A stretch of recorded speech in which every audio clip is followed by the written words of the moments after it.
Hello, this is Akasha Circe, and welcome back to this 7-day series of alchemizing awareness inside of asana, also known as yoga postures. Today, I want to share this concept of length before depth. In the practice of yoga, many students have challenges with things that are often not clearly explained mechanically or energetically. And sometimes it's just because teachers don't know, or sometimes it's because they haven't learned it themselves yet, so they haven't embodied the experience, or a lot of this knowledge just has to be practiced over and over and over before you can begin to share it. So I really want to explain this idea of length before depth. When you understand how the body works, or better yet, you understand how energy works, then you can begin to relax into the expression that is the current state of energy and form. So relaxing into the now, right? And what this does is it allows you to optimize the flow of energies within the form as you begin to move. So that's kind of a mouthful. It's really allowing you to optimize where you are so that you can step into the full expression of energy flow. I believe that space is the container of all transformation, and everything here in material form came through space or ether first. It exists within space. It's defined by the space within which it exists, and it's held by space. And I'm sharing this with you because I am a space holder. I have witnessed thousands of people trying to fit into a shape. And, this is something that a lot of people don't realize they're doing until later on in life.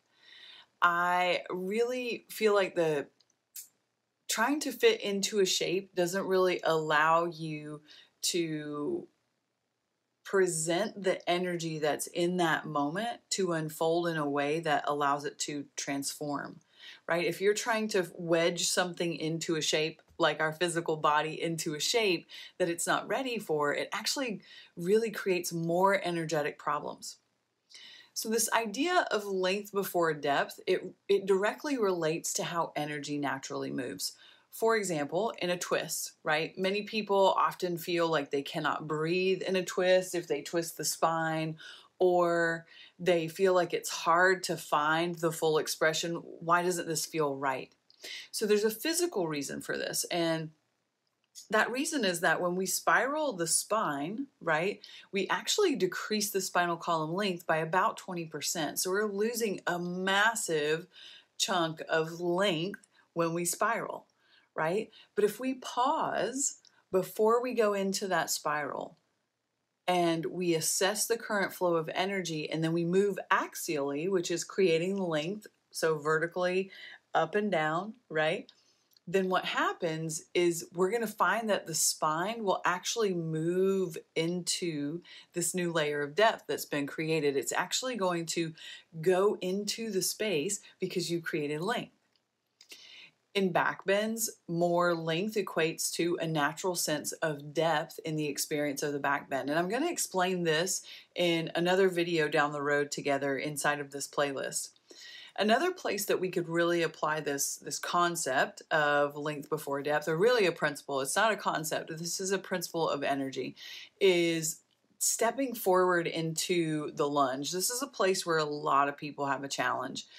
And a big part of that is because the quads, the top of the thighs have to be lengthened, and the hips have to be relaxed before you can attain the depth needed in the hip area to lift and step the foot forward.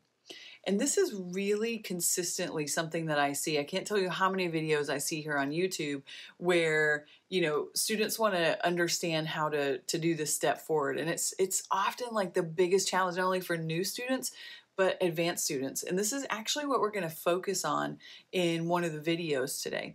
So we're going to break down the step forward. We're going to talk more about the quads, the tops of the thighs, the hamstring system, as well as deeper ways for you to feel length before depth, because length means creating space. And I believe that space is the container of all transformation. And I'm looking forward to you transforming your practice with these principles. All right, I'll see you back here soon.